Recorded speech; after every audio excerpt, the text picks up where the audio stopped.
প্রথম ধাপেই কিন্তু রামপাল উপজেলা পরিষদ নির্বাচন শুরু হয়েছে এবং সকাল থেকে ব্যাপক উৎসাহ উদ্দীপনার মধ্য দিয়ে এখানে ভোট গ্রহণ শুরু হয়েছে এবং সকাল থেকেই কিন্তু ভোটাররা বিভিন্ন ভোট কেন্দ্রে ভোট দিতে আসছেন। আমি যদি একটু প্রথমে জানাই, রামপাল উপজেলায় পরিষদ নির্বাচনে 10টি ইউনিয়ন রয়েছে এবং এখানে মোট ভোটার সংখ্যা 1,38,303 জন। এখানে পুরুষ ভোটার রয়েছে 68,612 জন এবং নারী ভোটার রয়েছে 69,691 জন। 49টি ভোট কেন্দ্রে মোট 342টি ভোট কক্ষ রয়েছে। সকাল থেকেই কিন্তু আপনারা দেখতে পাচ্ছেন এখানে কিন্তু অসংখ্য মানুষ কিন্তু ভোট দিতে এসেছেন এবং নারী ভোটারদের সংখ্যা কিন্তু চোখে পড়ার মতো। এখানে আমরা প্রথমে যখন এসেছিলাম, প্রথমে এসে দেখতে পেরেছি এখানে কিন্তু আরো অনেক ভোটার এখানে এসেছিলেন, কিন্তু সকালে কিছুটা বৃষ্টি হয়েছে উপজেলার বিভিন্ন জায়গাতেই। বৃষ্টির কারণে কিন্তু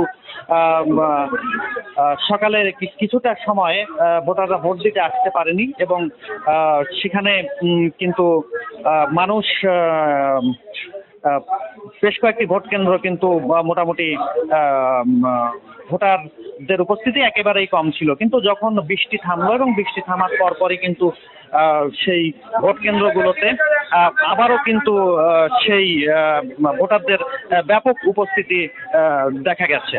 এবং আমি যদি আপনাদেরকে একটু বলি, আমি এখন রয়েছি রামপালের কাদিরখোলা মাধ্যমিক বিদ্যালয়ে।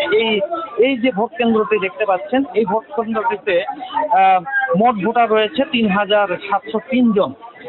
এখন দুপুর 12টা বাজে এবং এই মুহূর্তে এখানকার যে প্রিজাইডিং কর্মকর্তা রয়েছেন রনিক হালদার, তিনি আমাকে জানিয়েছেন যে এখানে 28% ভোট এখনো পর্যন্ত এখানে কাস্ট হয়েছে।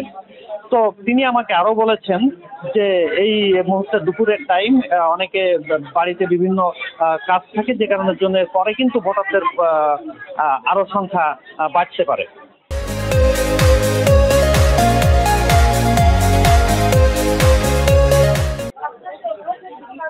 তো আমি যদি একটু কথা বলি, এখানে অনেকে ভোট দিতে আসছেন। আপনি ভোট দিয়েছেন? জি। কেমন ভোট দিলেন? এখানকার পরিবেশ কেমন? এখানকার পরিবেশ অনেক সুন্দর, কোনো সমস্যা নেই। আচ্ছা, জনগণ স্বতঃস্ফূর্তভাবে ভোট। হ্যাঁ, এবং ভোটারদের অংশগ্রহণ সন্তোষজনক। ওকে, ধন্যবাদ আপনাকে।